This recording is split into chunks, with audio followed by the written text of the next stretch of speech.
Hey, I'm Taryn, the remote yogi. Today I'm chatting with you in Bali. I'm here for the next few months at this is my home for the next few months. Today I wanted to chat with you about one of the number one issues I deal with when I'm coaching my clients or working with my yoga students, and it comes down to self-worth. I figured the best way for me to explain to you the importance of self-worth is for me to dive into some of the stories in my own life that are really relatable to a lot of my students, and I think that you might be able to relate as well. Do I have any other perfectionists out there? I would think so, as most of the people I coach are dealing with some kind of perfectionist tendencies or need to control. And again, this comes down to a self-worth issue. Let me explain. Throughout my childhood, I really felt I was only worthy of praise when I did something good. So I really learned young that in order to be worthy of praise or to be worthy of attention, I needed to do well in school. I needed to behave well. So these are things that I thought if I did these things well enough, I would be able to get the attention of my peers and my family and my loved ones. And this is really what started my perfectionism. So from this point on, I realized that in order to feel worthy of love and affection, I need to be perfect in all these ways. And perfectionism throughout my life has led to really damaging effects. So taking it back to school, when I was in junior high and high school, I really overdid myself. I was involved in every club I could get my hands on. I was in honor classes, sometimes taking additional courses outside of school, really caught up in making sure I was doing everything perfect to get the praise of my teachers and the people around me.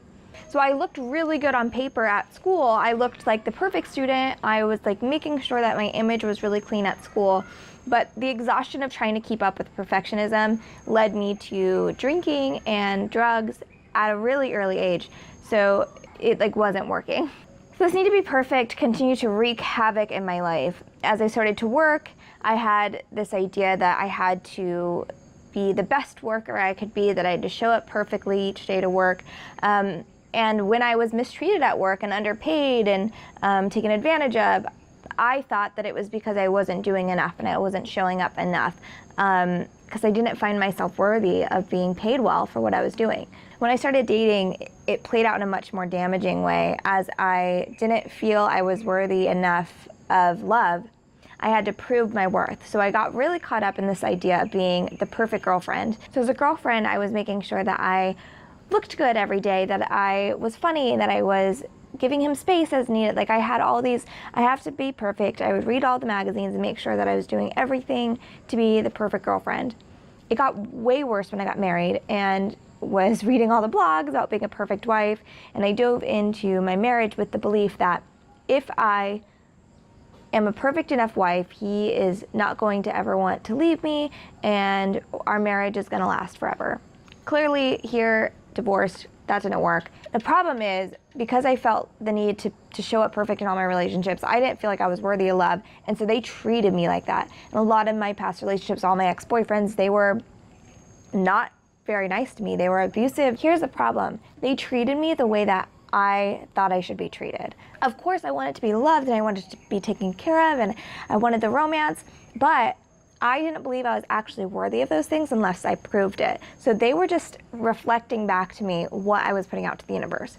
And in my marriage, my need to be perfect really ended up pushing my ex-husband away. It was intimidating to him. It was like I wasn't being my authentic self in our marriage. And so it just totally drew a wall between us. And it ended up exhausting me. I was having panic attacks most of my marriage. I was extremely anxious, found myself crying on the bottom of my shower too many times to count. And it clearly, me trying to be the perfect wife every day did not help keep my marriage. It just helped to drive me insane. So I don't know if you can relate to any of these stories or any of these feelings of the search for perfectionism or the search to prove your worth. So often we think we're not enough unless we do these things. So I'm not good enough to have a handsome boyfriend unless I'm skinny and I'm fit. Or, I'll feel good about myself once I get this promotion at work.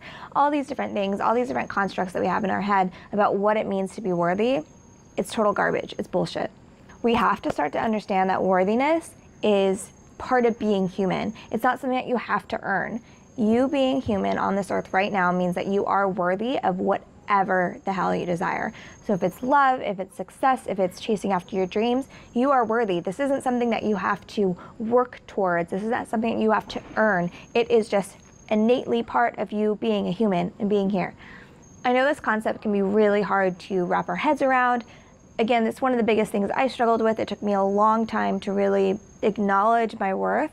So I'm going to give you some quick tips on things you can start to do to feel worthy and start cultivate that feeling of self-worth every day in your life. Step number 1 is to forgive yourself. So oftentimes we feel like we might not be worthy because of circumstances of our past or ways that we've messed up in the past.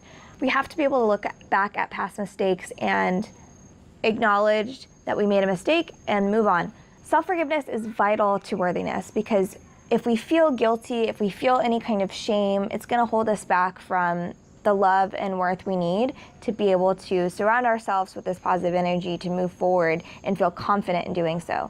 So step 1 is to sit back and think about the limiting beliefs that are holding you back, that are making you feel like you're not worthy of things, and take a moment to either forgive yourself for these things or rewrite the story. So that's step number 2. Really take a chance to reevaluate why you don't think you're worthy of things, why you don't think you're not enough, and change that dialogue. We have to start learning how to speak to ourselves better. Instead of thinking, oh, I'd love that promotion, but I'm not worthy, or like I'm not good enough yet to get it. Every time these kind of thoughts pop up in your head, just take a pause, forgive yourself. Instead, change it up in your head. Take a pause and say, hang on a second, I'm totally worthy of this promotion. Maybe it's just not my time yet. Switch it up, change up that dialogue. I'm totally worthy of love. The right person hasn't come into my life yet. Release this need to fulfill something in order to feel worthy. Step number 3 is to start taking compliments. So oftentimes we don't feel worthy of compliments. So when somebody says, wow, you look really good today, you might deflect. You might say, oh, really? This dress? I actually kind of feel chubby today. Or, if somebody praises your work, you might brush it off and say, oh, thanks. I really wish I had done something better. Stop doing that. Learn how to just say thank you. That is my biggest goal for you when it comes to learning how to accept compliments. Just say thank you. Nothing else. No need for explanations. Learn how to say thank you and actually take in those compliments, know you're worthy of them, and feel good. And step number 4 is just to take daily time to invest in your own self-worth story. So take some time maybe looking in the mirror, reminding yourself, hey, you're worthy, I love you. Or writing yourself out a letter, writing yourself out little notes to remind yourself, hey, you're worthy, check in. Our brains are in this loop pattern all the time. We're repeating the same thoughts every day over and over and over and over and over and over again. So we've got to learn how to stop that. So the best way we can do that is by setting up reminders, by placing affirmations on our wall, by maybe writing an expo marker on your mirror, or setting up reminders on your phone to say, hey, pause, remember that you're worthy. Pause, remember that you're worthy. Put things all over the place. Stop the repeating thoughts. Stop the repeating negative patterns of the brain. They're there naturally, but when we can actively take the moment and say, oh wait, let's check in, let's tune in, let's feel worthy for a moment, let's feel loved. The more we can do that, the more we can start to actually naturally think those thoughts without having to be reminded. So know this, you are worthy.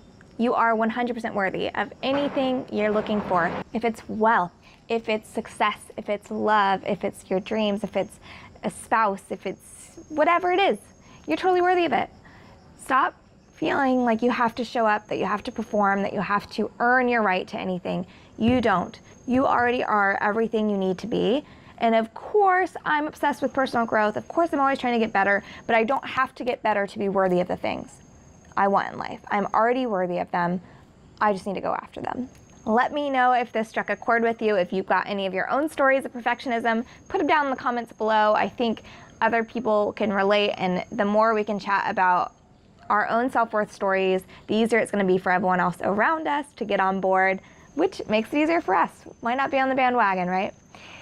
If you're looking for more resources on how to cultivate self-worth and self-love, I've got an awesome course coming up just in time for Valentine's Day, Soul Sister's Guide to Self-Love. We're going to be doing a 2-week Instagram challenge leading up to our course. It's going to be getting you active every day with simple steps to cultivate more of that self-worth, self-love. I'd love to have you be a part of it. Keep your eyes peeled for more information as I put that out. And if you need anything, please reach out in the comments. Like, share, subscribe. Send this out to all your friends that you think need to hear this message today. And I'll see you over at the blog. Chat soon.